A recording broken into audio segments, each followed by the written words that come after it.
말씀으로 우리의 마음을 회복하게 하시며 또한 우리의 놀라운 은혜를 베푸시는 하나님의 놀라운 크신 능력이 사모하는 심령 위에 가득하게 부어지기를 간절히 축복합니다. 여러분, 틴 어윈이라는 분이 있습니다. 이분은요, 미국 비즈니스 잡지인 포춘지에서 선정한 100대 기업을 비롯한 전 세계 25개국의 대표적 기업들을 상대로 20년 넘게 컨설팅을 해온 전문 경영 컨설턴트입니다. 그는 자신의 저서 어떻게 최고를 이끌어낼 것인가 한번 띄워봐 주시겠어요? 이 책인데요, 어떻게 최고를 이끌어낼 것인가 라는 이 책에 안에서 다음같이 얘기하는 것이 있어요. 뭐라고 얘기하냐면요, 건설적 비판이란 없다. 건설적 비판이란 없다. 여러분, 조직이나 소그룹 환경에서 이분이 얘기하는 것은 공동체의 발전을 도모하기 위해 전해지는 소위 건설적 비판은 사실상 건설적이지도 않고 파괴적인 역할을 할 때가 많다라는 것이죠. 이 책에 보면 건설적 비판은 뇌에 부정적인 영향을 미치기 때문이라고 합니다.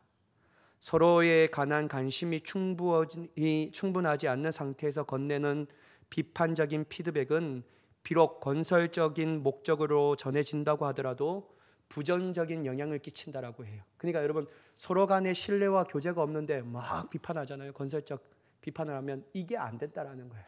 왜냐하면 이 관계가 먼저 되고 나서 해야 되는데 이렇게 얘기하죠. 특별히 여러분, 이 사람이 책에 대해서 뭐라고 얘기했냐면, 이 비판의 말은 상대방의 혁신, 문제 해결, 창의성, 자기 가치를 촉진시키는 내 영역을 건너뛰기 때문이라고 얘기해요. 쉽게 말해 비판적인 피드백은 본래 의도와 상관없이 긍정적인 영향을 차단하는 내 영역을 활성화시키기 때문에 건설적 비판이 없다라고 얘기하고 있습니다. 여러분, 근데 저는 이 책에 대해서 얘기하는데 궁금한 게 생겼어요. 뭐냐면 여러분, 그렇다면 아예 잘못하는 사람이 있어도 그 잘못이 뻔한데도 아무 말 하지 말아야 합니까? 그냥 칭찬만 해줘야 되는 거예요. 여러분, 흔히 우리 칭찬을 사모하는 사람들이 어떤 얘기를 합니까? 칭찬은 고래도 춤추게 한다.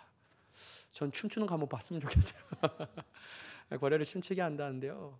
정말 그러면 아무런, 이게 분명히 이 사람이 잘못되고 있는데 그냥 계속 칭찬만 해야 하는 것일까? 그게 저에게 의문인 거예요. 그냥 여러분, 그 사람에게 좋은 말만 하는 것이 진짜 진정한 이 사람을 위하여 하는 말일까? 이게 저에게 의문인 거예요. 근데 여러분, 성경을 좀 보면요, 그렇지 않음을 볼 수 있어요. 왜냐하면 사울은 결국 하나님께서 사무엘을 통하여 하신 말씀을 듣지 않았어요. 그리고 죄에 대해서 지적하거든요.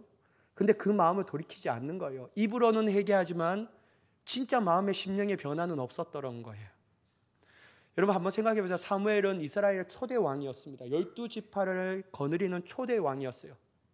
진짜 큰 영광이었잖아요. 근데 여러분, 도중에 가다가 그는 버림받아요. 근데 여러분, 반면에 다윗을 한번 보십시오. 다윗은 여러분, 우리아의 아내 밧세바를 범합니다. 충신이었던 우리아를 죽이는 죄를 저지릅니다. 여러분, 사울과 다윗 누가 더 나쁜 사람입니까? 저에게 말하면요, 다윗이 훨씬 더 나쁜 사람이었어요. 다윗은 진짜 윤리적인 죄를 져요.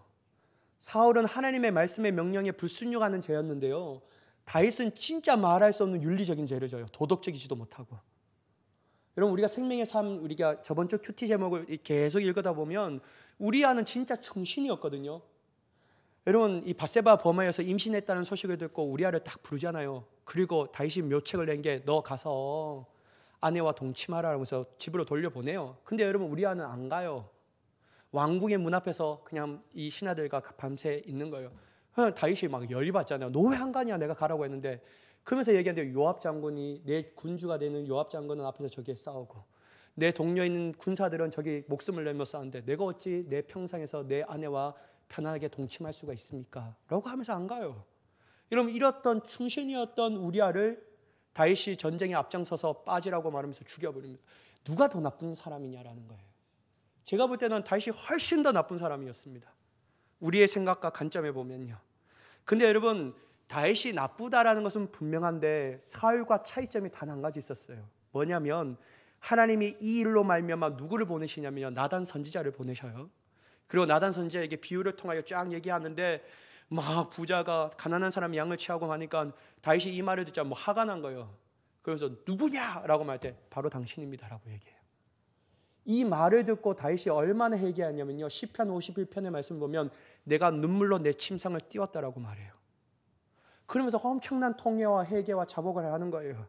그는 보이는 눈물이 아니라 심령에 흐르는 눈물, 하나님의 말씀에서 벗어났다는 통회와 자복과 회개함을 통하여 자신의 삶의 마음을 돌이킵니다.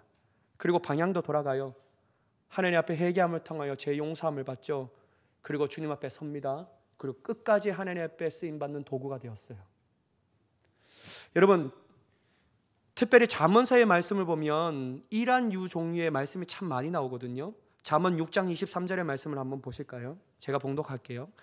대접 명령은 등불이요 법은 빛이요 훈계의 책망은 뭐라고요? 곧 생명의 길이니라. 여러분, 여기서 다 법은요 하나님의 말씀을 가리킨 거예요. 특별히 여러분, 솔로몬이 훈계의 책망은 뭐라고 얘기하냐면 생명의 길이라고 할 정도로 너무 중요하다라는 거예요. 또한 여러분, 잠언서 17장 10절의 말씀을 보면 한마디 말로 총명한 자에게 충고하는 것이 매 100대로 미련한 자를 때리는 것보다 더욱 깊이 박히느니라. 매를 100대를 때려도 사람은 안 변해요, 미련한 사람은요. 근데 지혜로운 사람에게, 총명한 자에게 충고 한마디 하면 그것은 그 사람에게 사무치는 거예요. 그래서 그 사람을 바꿔지게 한다라는 것이죠. 그래서 여러분, 이렇게 보면 훈계의 말, 단 이렇게 하는 말은 너무 중요하다라는 거죠. 근데 여러분, 잠언서 27장 6절에서 9절 말씀은 친구와의 관계, 누가 진정한 친구냐라고 물었을 때 진정한 친구의 모습에 대해서 얘기하거든요. 한번 6절과 9절의 말씀 한번 보실까요? 친구의 통책은 충성에서 말미암은 것이나 원수의 자주 입맞춤은 거짓에서 난 것이니라. 여러분, 누가 진짜 친구입니까? 여러분들을 위해 진짜 친구가 누구일까요? 날마다 달콤한 말로 여러분들의 귀에 속삭이고 좋아하는 말만 하는 사람이 진정한 친구일까요? 아니면 통책하는 사람이 진정한 친구일까요? 여러분, 잠언서를 보면요, 우리에게 진정한 친구는요 통책하는 사람이었다라는 거예요. 진짜 그 사람은 내 영혼을 위하여 아낌없이 조언하는 사람이었습니다. 이 사람을 가까이 하라고 얘기하고 있어요. 또한 9절의 말씀 보면 기름과 향이 사람의 마음을 즐겁게 하나니 친구의 충성된 뭐가요? 공고가 이와 같이 아름다우니라. 그 공고가 너무 아름답다라는 거예요. 마치 뭐와 같이 기름과 향이 마음을 즐겁게 하는 것 같이 진정한 친구가 나에게 하는 공고가 너무 아름답다라고 얘기하고 있습니다. 여러분, 이렇게 보면 진짜 말을 해야 하는 거예요. 잘못된 것을 지적해주고 정말 사랑하는 마음으로 그렇게 얘기해야 된다라고 말해요. 그런데 여러분, 문제가 있습니다. 여러분, 앞에 말하는 똑똑한 팀 오인이라는 사람은 세상 사람이기 때문에 그렇게 얘기할 수 있어요. 근데 여러분, 성경에는 잠언서는 성경에서는 충언을 아끼지 말라고 얘기하는데요. 그런데 여러분, 예수님의 말씀은 어떻게 하냐면 비판하지 말라고 얘기해요. 참 어떻게 하라는 건지. 1절의 말씀 한번 보실까요? 비판을 받지 아니하려거든 비판하지 말라. 예수님은 우리가 비판받지 아니하려거든 비판하지 말라고 해요. 누구 위해서 여러분 사람을 비판하지 말라고요? 우리 자신을 위해서. 주님은요, 이것을 염두에 둘 때 사람들에게 잘 보이기 위해서 비판하지 말라는 것이 아니라 주님의 관심사는 말씀을 듣는 너희라는 거예요. 너희가 가장 중요한 대상이라는 거예요. 너희를 위해서라도 비판하지 말라고 얘기하고 있다는 거죠. 여러분, 정말 이럴 때 우리는 너무 당황스럽습니다. 도대체 어떻게 하라는 거냐. 잠언서는 충성된 말을 아끼지 말고 책망을 아끼지 말고 통책을 아끼지 말고 얘기하라고 말하고, 이 사람이 진짜 친구고 우리에게 가까이 할 사람이라고 얘기하는데 예수님은 반대로 비판하지 말라는 거예요. 안 된다라는 거예요. 그런데 여러분, 오늘 본문의 말씀을 좀 더 이해하기 쉽기 위해서는 영어 성경을 좀 볼 필요가 있습니다. 여러분, 우리 이 생명의 삶 큐티에 나오는 영어 성경의 버전이 NADV라는 버전의 성경인데요. 그 성경은 다음과 같이 기록합니다. Do not judge so that you will not be judged. 여러분, 여기서 비판이라는 단어가 뭐로 바뀌어졌죠? judge라는 단어예요. 심판이라는 단어로 바뀌어졌다라는 거예요. 그래서 여러분, 우리말 성경에서 어떻게 얘기하냐면요, 너희가 심판받지 아니하려거든 심판하지 말라는 거예요. 특별히 여기서 심판이라고 쓰인 단어가, 여러분 이 말씀을 읽을 때 그 심판이 긍정적인 결과를 주기 위한 심판일까요? 아니면 부정적인 결과를 주기 위한 심판일까요? 부정적이에요. 아주 분위기가 좋지 않는 거예요. 여러분, 하나님의 심판은 두 가지가 있습니다. 영생을 위한 심판, 영벌을 위한 심판이에요. 하나님에게 우리에게 심판할 때는 우리에게 좋은 것을 주실 때 심판을 하십니다. 우리의 죄에 대해서 무죄라고 선포하시며 우리를 위하여 영원한 생명으로 인도함, 너는 영생에 들어가자라고 말하는 이 심판도 있어요. 근데 한편으로는 너는 너의 죄값을 받으라 라고 말하면서 영벌로 들어가라 라는 심판이 있습니다. 근데 여기서 나오는 이 심판은요, 어떤 뉘앙스로 얘기하냐면요, 너는 유죄야, 정죄함을 받기에 합당한 사람이야 라고 하는 이 분위기로서 주님이 말씀하시는 거예요.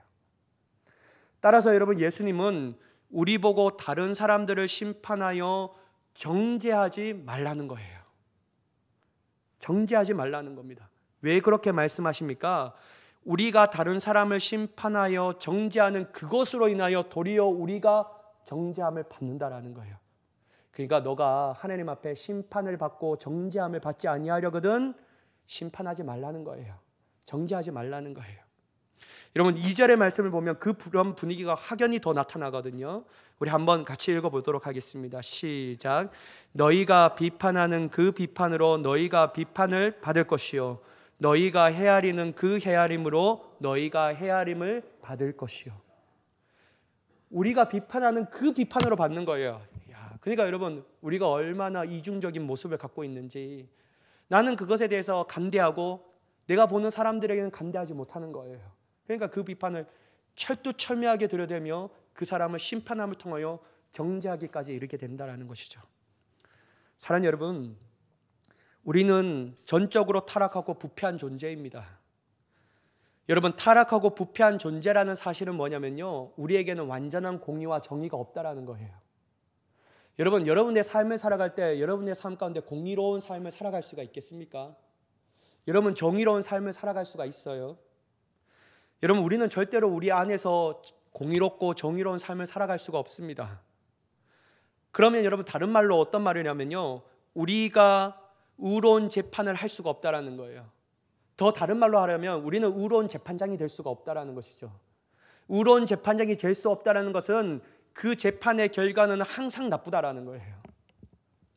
좋지 않다라는 것이죠.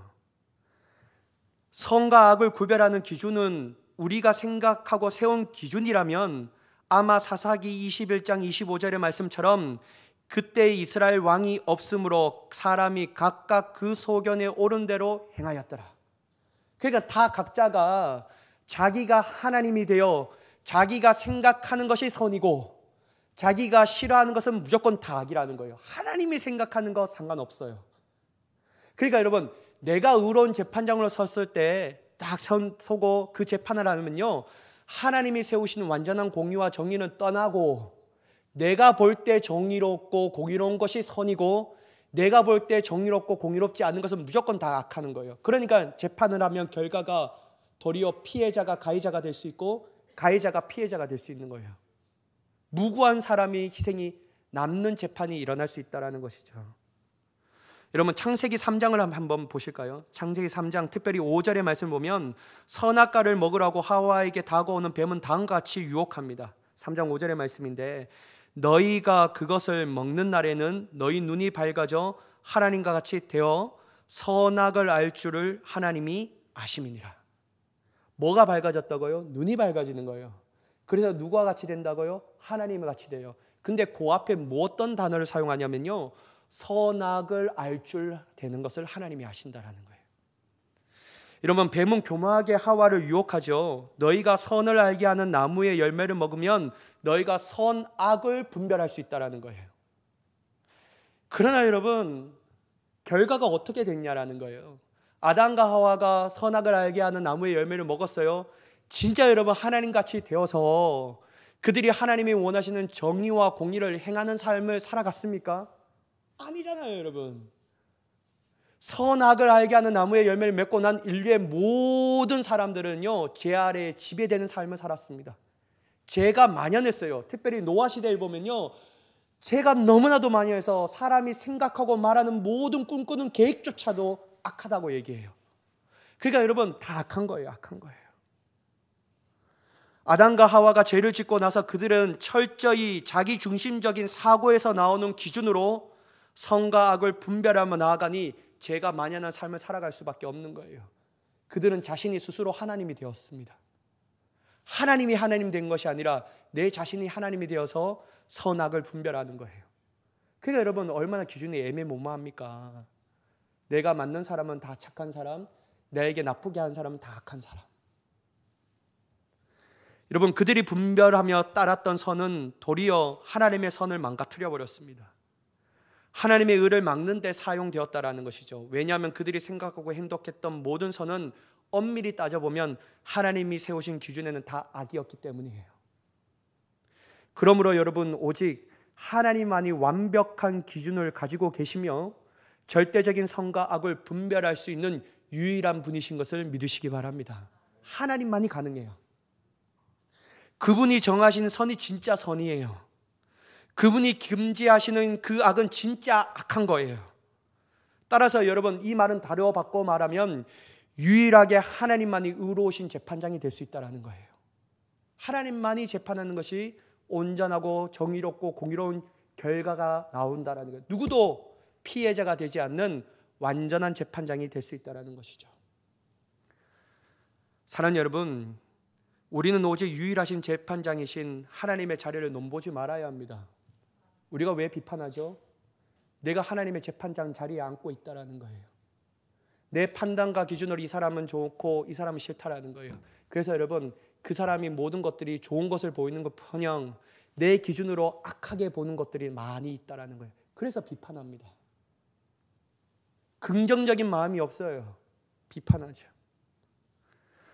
여러분, 우리는 우리 자신이 세운 의와 공의를 벗어버려야 합니다. 내 기준에 맞으면 선이고 내 기준에 맞지 않으면 악이다, 이러한 사상조차도 버려버려야 합니다. 여러분, 신앙은요, 우리의 기준으로 하는 게 아니에요. 하나님의 기준으로 하는 것이죠. 내 기준으로 할 때는요, 한국교회는 썩어서 문드러졌습니다. 한국교회는요, 도저히 회복 불가능이에요. 근데 여러분, 하나님은 희망이 있다고 얘기해요. 하나님은요, 남은 자들을 보내셔서 하나님의 역사를 일으켜서 반드시 한국교회를 회복시켜 주시는 줄 믿습니다. 하나님이 맞다고 하는데 뭘 우리가 한국교회는 가망이 없다라고 손짓하며 부정할 수가 있냐라는 거예요. 그럴 수 없죠, 여러분.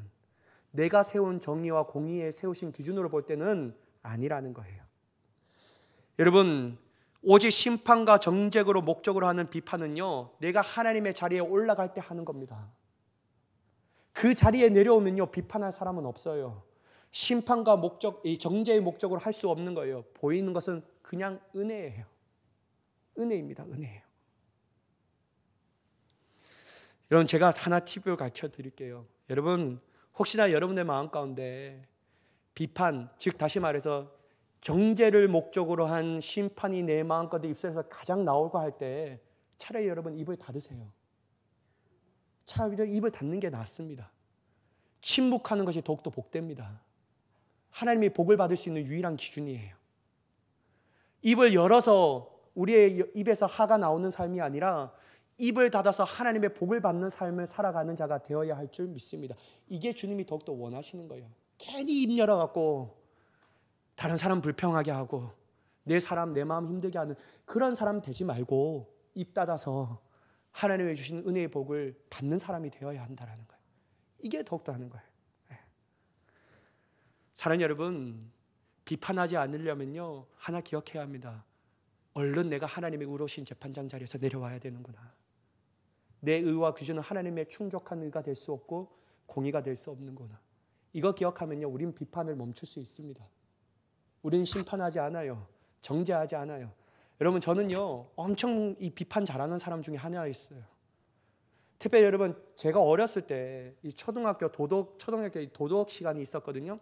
그때 이 도덕 선생님이 한참 그런 막 정치, 제가 아직도 기억하는 게, 그때 칭찬을 받아서 기억한 게 뭐냐면요, 그 국회의사당에 목욕탕을 짓는다고 했어요. 근데 여러분 그걸 한번 막 이렇게 사회적으로 뭐 이렇게 이 도덕하는데 뭐 이렇게 사회적 현상에 관해서 뭐 이렇게 막 쓰는 글이 있어요. 제가 갖고 와서 그거에 대해서 엄청 비판했죠. 근데 여러분 엄청 칭찬받았어요. 비판 어떻게 너는 그걸 아니야. 그래서 여러분 제가 그때부터 비판의 사고력을 키워서 그냥 보이는 것마다 비판하고 제 논리적으로 너는 그래서 안 되고 너는 이래서 안 되고 네 자신은 이래서 안 되고 막 이렇게 하면서 얘기했는데요. 결국 남아있는 것은 딱딱한 마음이에요. 은혜가 없어요. 은혜가 없어요. 제가 그러면서 늦었게 많으면 비판의 서류를 닫고 심판의 자리에서 내려와 은혜의 자리로 나아가야 되는구나. 그게 느꼈어요. 나를 위해서 유익한 거예요. 나를 위해서. 여러분 두 번째는요. 우리가 심판을 통한 정죄를 하기 위한 비판은 결국 우리 안에 사랑과 긍휼이 없다는 증거예요. 여러분 3절에 한번 말씀을 보실까요? 어찌하여 형제의 눈 속에 있는 티는 보고 내 눈 속에 있는 들보는 깨닫지 못하느냐. 여러분 예수님께서 형제를 비판하고 심판하고 정죄하는 우리에게 형제의 눈 속에 있는 티를 보는 사람이라고 말씀하신다라는 거예요. 근데 여러분 우리에게는 뭐가 있다고요? 들보가 있는 거예요. 들보가. 여러분 들보가 뭐냐면요, 나무 기둥이에요. 티는 뭐냐면요, 한마디로 말하면 나무 톱밥이에요. 아주 작은 입자죠. 그러니까 예수님이 하신 말씀은 뭐냐면 너 형제에게 작은 허물만 보고 어찌 너에게는 큰 허물을 보지 못하느냐 라고 말씀하시는 거예요. 여러분 다들 연애를 해보신 경험이 있죠. 그러니까 여러분 결혼도 하셨고, 그죠? 여러분 모태솔로 없죠. 여러분 이러면 공감이 안 되는데 한번 잘 보세요. 여러분 연애하기 전에 상대방이 마음이 들고 사랑스러울 때 단점이 보일까요? 안 보일까요? 보이면 큰일 납니다. 보이면 여러분 연애 못하는 거예요. 그죠? 연애할 수가 없어요. 여러분 우리가 연애하기 전에요, 이 사람이 너무 아름다워요, 좋아요, 사랑스러워요. 그러면요 단점은 1도 안 보여요. 그가 하는 모든 행동은 너무 사랑스러워요. 그가 하는 말은 쟁반에 옷구슬이 굴러가는 것처럼 너무 이뻐 보여요. 내가 알지 못하는 그의 생각조차도 다 아름답다라고 얘기해요. 너무 좋죠. 이런 어떤 사람은 저에게 얘기하더라고요. 나는 이 사람이 너무 좋아서, 너무 사랑스러워서 작게 고이 접어서 내 주머니에 항상 넣고 다니고 싶다고. 저도 뭐 그런 적이 있지만 하여튼 그랬어요. 그렇게 얘기하는 사람이 있어요. 여러분, 근데 여러분 이렇게 좋아하니까 드디어 이게 교제를 시작합니다. 여러분 정말 연애에 불붙는 마음이 더욱더 커져요. 그러니까 여러분 연애에 불붙는 마음이 더 커지면 헤어지는 것이 좋을까요? 싫을까요? 만나는 거 좋은데 이제 저녁이 되면 헤어져야 되잖아요. 각자의 집으로 가야 돼. 헤어지는 것도 싫고 떨어져 있는 것도 싫어요. 그래서 여러분 이 두 사람의 마음 가운데 어떤 마음이 커질까요? 결혼하면 안 헤어질 수 있구나. 이래서 사람들은 결혼하는구나 라고 얘기해요. 여러분 불붙는 마음으로 결혼하기까지 이릅니다. 그래서 너무 행복해요. 문제, 결혼 한 3개월쯤 지나면요 이제는 그 마음이 달라지는 거예요. 그토록 아름다워 보이고 사랑스럽고 이쁘고 멋있었던 배우자에게 보이지 않던 단점들이 어쩜 그렇게 내 눈에 잘 띄는지 욕실에 가요. 분명히 나는 밑에서부터 치약을 짜야 되는데 이 사람은 자꾸 위에서부터 짜는 거예요.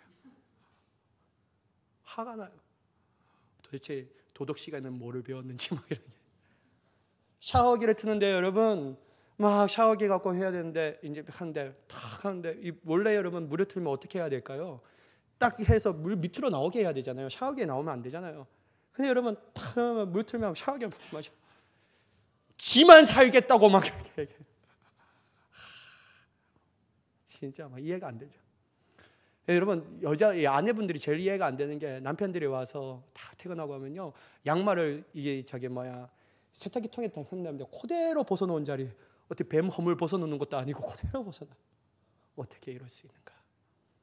그리고 여러분 요즘 제 어머니가 늘 했던 말이 뭐냐면요, 같이 우리는 농사 짓기 때문에 같이 일하고 같이 돌아와요. 근데 여러분 왜 남자는 왜 밥을 안 차리냐고 막 저한테 이렇게 내 보고 어떻게 하란 말이냐고. 그래서 막 같이 밥을 해요. 그리고 먹고요. 같이 밥을 먹고 진짜 조그만 양심이 있다면 어떻게 해야 될까요, 여러분? 가서 설거지 하는 거는 뭐 바라지도 않는데 먹고 여러분 최소한 싱크대 안에 나가서 물을 좀 틀어놓고 물을 담아놔야지 않겠습니까? 근데요 먹고 자리에 일어나고 자기 방으로 돌아가는 거예요. 지만 일했나 막 이런 생각이 들어요. 화가 나는 거죠. 여러분, 보이지 않는 것들이 보이기 시작합니다. 저 인간이 진짜 왜 저러나, 저건 어디서 왔나. 저는 저희 어머니가 이 설교를요 항상 보거든요. 그래서 저희 어머니가 저한테 얘기하기를, 야 그만 좀 욕해라, 나를 언제까지 욕하라고 하냐. 엄마 한 번 더 욕하고. 자, 뭐냐면요, 저희 어머니가 저희 아버지가 막 싸울 때, 진짜 안 좋을 때요, 안 좋을 때요, 밥을 차리잖아요. 먹어요. 그러면서 우리 아버지가 딱 먹고 가요. 그러면서 얘기했네, 에이구 밥이 아깝다, 밥이 아까워. 이렇게 얘기해요. 꼴도 보기 싫다고 막 걷는 막 숨소리조차도 막 지겹다고 막 이렇게. 야, 진짜 그렇게 할 수 있구나. 제가 그걸 느꼈어요. 여러분, 사람이 변했습니까? 똑같아요. 그 사람은 항상 그랬어요. 연애하기 전에도 그 사람은 그 사람이었어요. 연애하고 나서도 그 사람이었어요. 결혼하고 3개월 전도 분명히 그 사람이었어요. 근데 여러분, 왜 이렇게 달라졌을까요? 내 마음에 그 사람을 향한 사랑이 식어져 버린 거예요. 사랑이 없으니까 긍휼히 여기지 않는 겁니다. 왜냐하면 긍휼은 사랑으로부터 출발되거든요. 사랑이 식어져 버리니까요, 우리 눈에 씌었던 콩깍지가 벗어져 버립니다. 그러니까 그 사람의 실상이 막 드러나는 거예요. 단점이 더 커 보여요. 아이고, 진짜 화가 난다, 화가 나. 그러니까 여러분, 어떻게 되냐면, 내가 이 사람과 평생 동안 살아야 되는데 고쳐야 된다. 그래서 내가 잔소리를 시작하는 겁니다. 막 잔소리를 해요. 첫 번째는 강도가 약해요. 안 듣죠, 여러분. 여러분, 나는 진짜 이해되지 않는 게, 우리 딸내미들 욕하면 안 되지만 책상이 더러워 죽겠어요, 진짜. 공부하고 그 주개 똥 같은 거 좀 치우면 안 될까요? 침대가, 나는 이게 이불 장인 줄 알았어요. 막 그냥 아주 갔다 오면 그냥 아주 뭘 오늘 하루에 입은 거, 어제 아래 끝까지 입은 것이 그대로 나타나는 것 같아요. 야, 참 대단하다. 여자가 추렸구나. 죄송합니다, 여러분. 그렇지 않으면 정말 여자들이 어떻게 남자들보다 이렇게 더 추려올까? 그 생각 들어요. 근데 여러분, 제가 그래서 잔소리를 해요. 듣습니까? 안 듣죠. 그러면 여러분, 안 들으면 어떻게 될까요? 강도를 좀 높여야 되잖아요. 계속 해요. 근데 안 듣잖아요. 그러면 어떻게 되냐? 내가 저 사람인가 무조건 변화시켜야 되는데 내가 진짜 강하게 마음 먹어야 되구나. 그러면서 여러분, 그때부터는 사람의 자존심을 건드리는 얘기를 시작합니다. 비수에 꽂는 말만 해요. 그래서라도 고쳐서 살아야 된다. 내 인생을 위해서라도. 그러면 여러분, 아작 나는 거예요. 진짜 세상 말로 다 끝나는 겁니다. 사랑하는 여러분, 왜 그렇습니까, 여러분? 우리 왜 그렇게 하죠? 사랑의 결핍이에요. 사랑이 식어졌기 때문이에요. 우리는 사랑이 식어지면요, 어떻게든지 그 사람을 바꾸려고 해요. 여러분, 3절의 말씀처럼 상대방의 티와 같은 작은 허물을 가지고 계속 비난하고 심판하고 정죄하는 것은 그 사람에 대한 사랑이 없기 때문이에요. 인간적으로 너무 싫었어요. 자신의 마음을 들지 않기 때문에 그러한 것들이 더 잘 보이기 때문입니다. 그렇다면 여러분, 우리가 그 비판과 잔소리와 사람의 상처를 주는 말을 멈추기 위해서는 어떻게 해야 될까요? 하지 말아야지, 하지 말아야지 100번 외쳐도 안 됩니다. 우리가 해야 될 것은요, 사랑의 회복입니다. 사랑을 먼저 회복해야 합니다. 그런데 여러분, 문제가 뭐냐면요, 이거는 이성적인 사랑으로는 안 돼요. 왜냐하면 여러분, 사랑도 유통기한이 있다 없다? 있어요. 여러분, 성경에 말하는 필로스라는 우정에 대한 이 사랑으로도 안 돼요. 왜냐하면 베드로도 주님을 따르는 우정적 사랑으로 따라갔지만 결국 한계를 맛보았기 때문이에요. 그렇다면 여러분, 어떤 사랑으로만 가능할까요? 아가페 사랑으로만 가능합니다. 하나님이 우리에게 베풀으신 사랑. 여러분, 지금도 여러분, 제가 질문 드리고 싶은 거 있는데, 여러분, 지금도 결혼 생활 10년이 지나도 신혼과 같이 눈꽃이 팍팍 튀기는 부부 관계가 있어요? 여러분, 좀 이해가, 한번 솔직하게 서로의 얘기해봐야 합니다. 저 사람이 나를 속이든가 내가 이 사람을 속이든가 둘 중에 하나예요. 그럴 수 없어요. 왜냐하면 사랑은 유통기한이 있어서. 근데 여러분, 하나님의 사랑은요, 유통기한이 없어요. 1000년이 흘러도 변하지 않는 것이 바로 하나님의 사랑입니다. 이 사랑이 나에게 있어야지만 인간적, 이성적 사랑이 그쳐질 때 비로소 그 사랑으로 그 사람에 대한 비판적인 생각과 마음과 입술을 닫고 그 사람을 살리는 말을 하게 된다는 거예요. 사랑하는 여러분, 우리는 그 사랑이 필요합니다. 그 사랑이 없기 때문에 너무 심판을 자주 해요. 집안에서 나만 의로운 재판장이 되어서요, 내 자녀도 죽이고 내 남편도 죽이고 내 아내도 죽이는 겁니다. 사랑하는 여러분, 멈춰야 합니다. 멈출 수 있는 유일한 길은요, 아가페 사랑이에요. 하나님이 우리에게 베푸신 사랑이에요. 여러분, 이 이치는 하나님과 우리의 관계에서도 볼 수 있는데요, 우리는 진짜 하나님의 받을 사랑이 받을 자격이 있습니까? 여러분, 저의 인생을 보면요, 한 주간 인생을 봐도 사랑 받을 자격이 없어요. 진짜 없어요, 저는요. 왜냐하면 여러분, 제가 지난주에 설교에 이제는 좀 염려하며 살지 맙시다 했는데요, 염려가 되는 거예요. 비가 온다고 강수량이 점차 높아져요. 60%, 80%. 어쩌란 말이냐. 진짜 막 화가 나는 거예요. 기도하는데요, 주일날 주님이 하시냐, 그러면 그리 아니하실지라도 했는데 여기 앉으니까 그리 아니하시면 안 되는데 주님 어떻게 하면 좋겠죠. 이렇게 한장하더라고요, 진짜. 하루가 가도 이틀이 가도 이렇게 날씨가 쨍쨍한데 도대체 비가 올까? 그런데 여러분, 진짜 금요일날 자고 다 아침에 일어났는데요, 새벽에 비가 엄청나게 많이 왔다고 해요. 근데 아침에 왔는데 또 비가 오는 거예요. 야, 이거 어떻게 하라는 건가? 전날에는 천막 사장님이 전화해서 진짜 천막 하실 겁니까? 다른 데는 다 취소하는데요. 그래도 할 겁니다. 막 이렇게 하면서 했어요. 근데 여러분, 참 기가 막히게 뭐냐면요, 하나님이 비를 안 내리시는 거예요. 제 마음 가운데 염려했던 제 인생을 보면요, 하나님이 너는 어떻게 네 말로 설교를 하는데도 너는 염려하며 사냐, 그 마음을 하는 것 같아요. 여러분, 우리는 하나님의 사랑 받을 자격이 1도 없어요. 진짜 1도 없어요. 근데 여러분, 하나님이 우리를 지금도 살아계게 있게 하는 이유가 뭐냐면요, 하나님이 세상을 이처럼 사랑하셨기 때문입니다. 그 세상을요, 다른 말로 바꿔 내 이름을 넣어보세요. 하나님이 현대를 이처럼 사랑하사. 그 사랑 때문에 오늘 하루도 살아가는 거예요. 그 사랑에는 유효기간이 없어요, 여러분.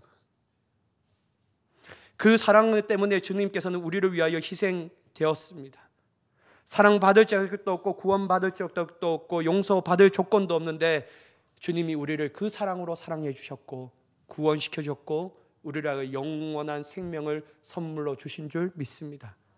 그래서 여러분, 그 사랑이 우리에게 있으면요, 이웃사랑은 자동적으로 나옵니다.